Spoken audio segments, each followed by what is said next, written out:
Welcome to the Tipping Point Show. I'm so glad that you've joined me today. This message called The Coming Economic Collapse, very, very important. A lot of people have a tremendous amount of anxiety about the economy of the United States and also the economy of the world, and rightly so. You know, we have a $300 trillion world debt right now. The world debt is unsustainable. America is almost $29 trillion in debt, and this is growing very rapidly. Of course, you know, the Congress right now is trying to get something passed that would increase $3 to $4 trillion of the national debt, which would just be unbelievably bad. But the debt is unsustainable, growing around the world very rapidly. I think also we have increasing chances of worldwide famine, and I'm now quoting from Israel 365 News. It says, United Nations World Food Program won the Nobel Peace Prize. Its executive director, David Beasley, took the opportunity to warn that without drastic measures fueled by a massive influx of funding, the world faces famines of biblical proportions in 2021. Now, this is the leader of the United Nations Food Organization, and he's saying without drastic measures and a huge influx of spending, we're looking at famines of biblical proportions this year in 2021. China's having crop failures. We have huge droughts happening in the western United States, especially the southwestern United States is experiencing the worst drought in 1,200 years. And so crops around the world are being affected. China cannot feed its own people, and they're importing food from America and all over the world. And so any disruption in the food supply, and we already see supply chain problems all over the world related to food and many other items. And so we also have skyrocketing inflation, tremendous inflation going on right now, and experts are saying it's only going to get worse in the future. So you look at all that's happening in the world today and you say, what's going to happen? You know, are we looking at an impending economic collapse? Well, I'll tell you exactly what the Bible has to say. There's some extremely good news and there's some extremely bad news. And the pre-rapture economics is the first thing I want to talk about. And that is, before the rapture occurs, Jesus tells us exactly what the economy will be. Now, he doesn't give every nation's economy. There can be recessions, there can be depressions, there can be ups and downs in any economy, but he gives us a picture of the world that it's going to be like when he returns. This is Luke 17. He said to the disciples, the days will come when you will desire to see one of the days of the Son of Man, and you will not see it. And they will say to you, look here or look there. Do not go after them or follow them. For as the lightning that flashes out of one part under heaven shines to the other part under heaven, so also the Son of Man will be in his day. Now that's the rapture that he's describing. But first he must suffer many things and be rejected by this generation. And as it was in the days of Noah, so it will also be in the days of the Son of Man. Now listen, they ate, they drank, they married wives, they were given in marriage until the day that Noah entered the ark, and the flood came and destroyed them all. Likewise, as it was in the days of Lot, they ate, they drank, they bought, they sold, they planted, they built. But on the day that Lot went out of Sodom, it rained fire and brimstone from heaven and destroyed them all. Even so will it be in the day when the Son of Man is revealed.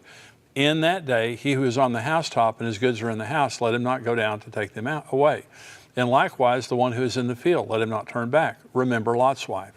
Whoever seeks to save his life will lose it, and whoever loses his life will preserve it. I tell you, in that night there will be two men in one bed, one will be taken, the other left. Two women will be grinding together, the one will be taken, the other left. Two men will be in the field, the one taken, the other left.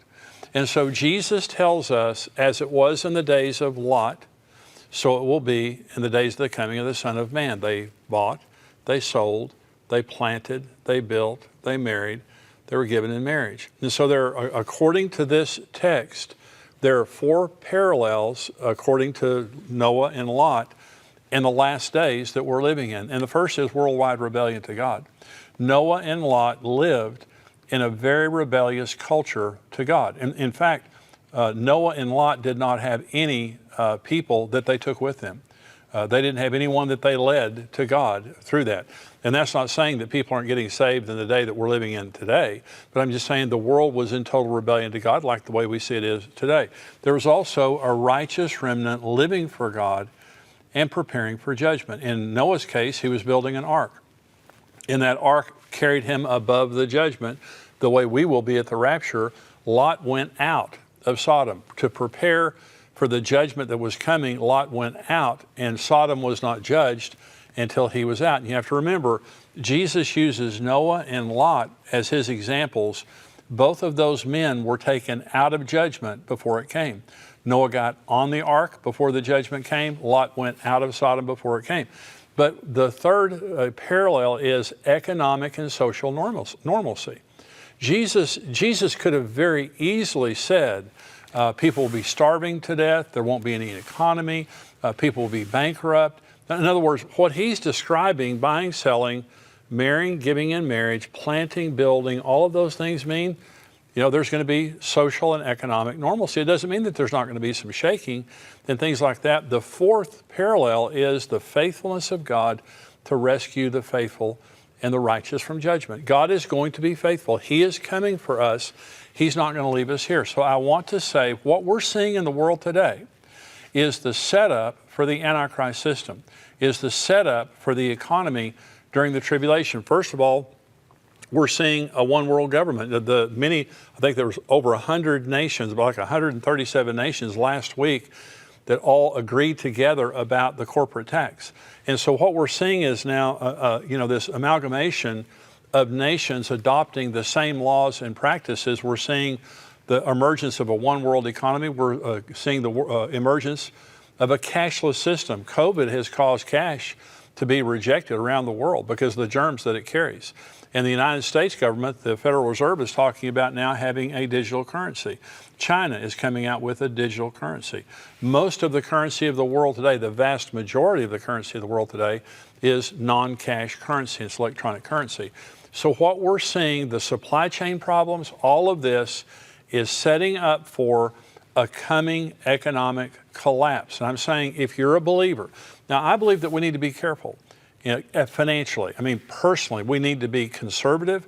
We need to be careful because we're living in very uncertain times. But what I'm saying is, I have heard doomsdayers for the last 40 years. Since I have been teaching on Bible prophecy, I've heard doomsdayers come out and they talk about this, economic collapse is coming in the next 6 months or the next 3 months or next year or something like that. And in almost every case, they're selling something or they have something to gain through their doomsday message. And I call them prophets for profit. Is they're out there telling their story about what's about to happen, but it's not true, and it hasn't happened. We had 2001, we had 2008, we had things like that, but people were still eating. People still had the basics of life. They were still buying, selling, marrying, giving in marriage, planting, and building. Okay, but there's coming a time now, the Bible tells us that there is coming a time on the earth when there is going to be a total economic meltdown. It's called the tribulation. Let's go to the book of Revelation, and this is chapter 6. Now remember, in the book of Revelation, there are many judgments, but basically you have the seal judgments that begin the tribulation. You have the trumpet judgments right behind that, and then you have the worst judgments of all, which are the bowl judgments that occur just before the second coming. The rapture happens at the beginning of the tribulation. The second coming happens at the end of the tribulation. So the beginning of the tribulation is Revelation chapter 6.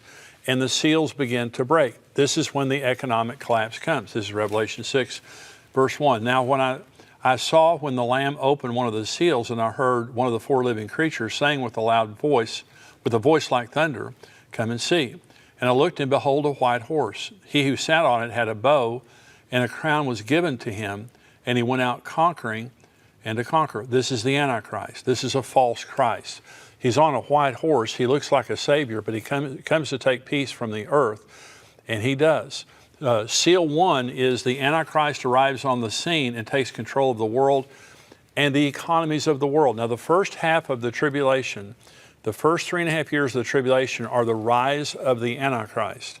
And by the middle of the tribulation, this is Revelation 13, he takes control of the economies of the world. This is Revelation 13, begin verse 16. He causes all, both small and great, rich or poor, free and slave, to receive a mark on their right hand or on their foreheads, and that no one may buy or sell except one who has the mark or the name of the beast or the number of his name. And so the first thing that happens to the economy is the Antichrist begins to gain control over the economy. This is the second seal. This is verse 3. When he opened the second seal, I heard the second living creature saying, "Come and see." Another horse, fiery red, went out, and it was granted to the one who sat on it to take peace from the earth, and that people should kill one another, and there was given to him a great sword.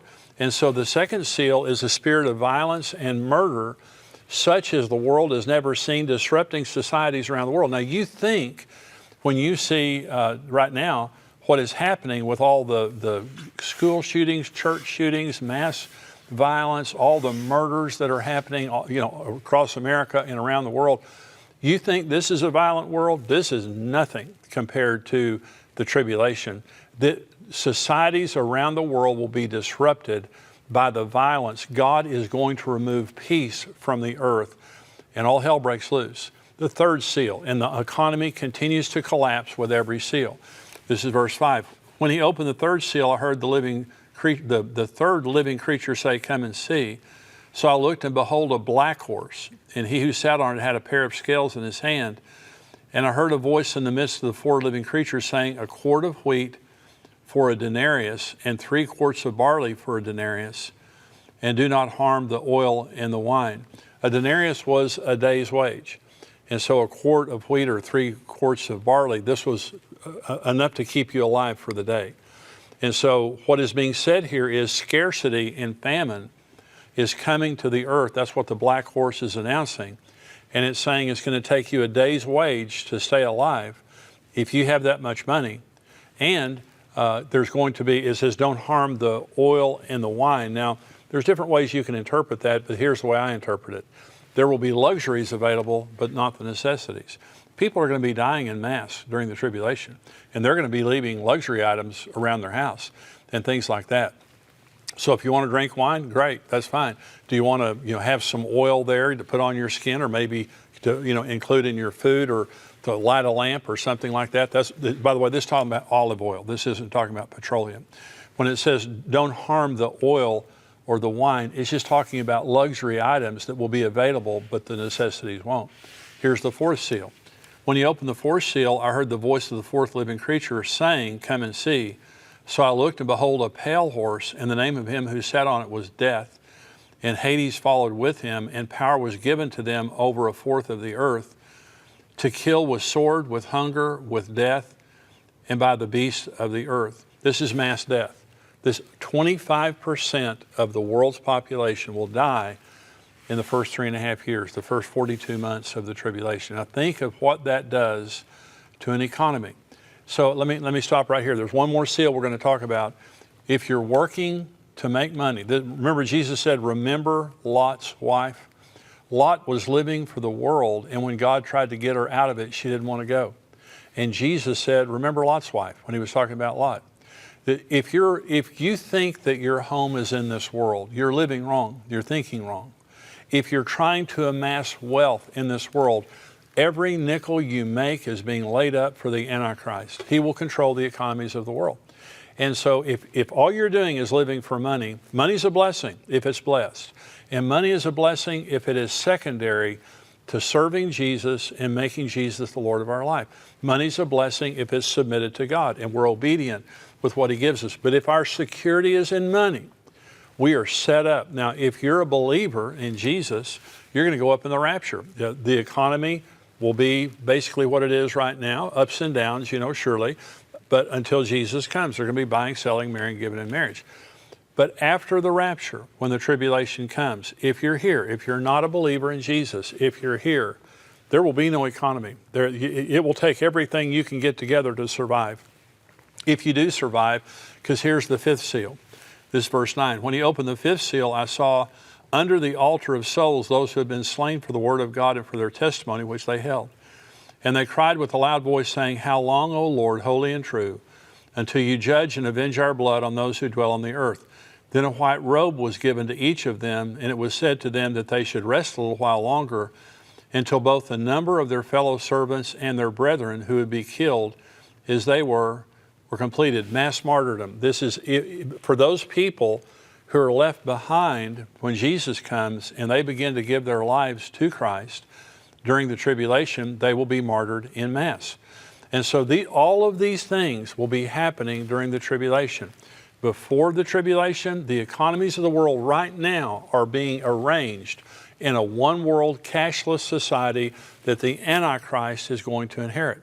He's the one who's going to control the economy during the tribulation.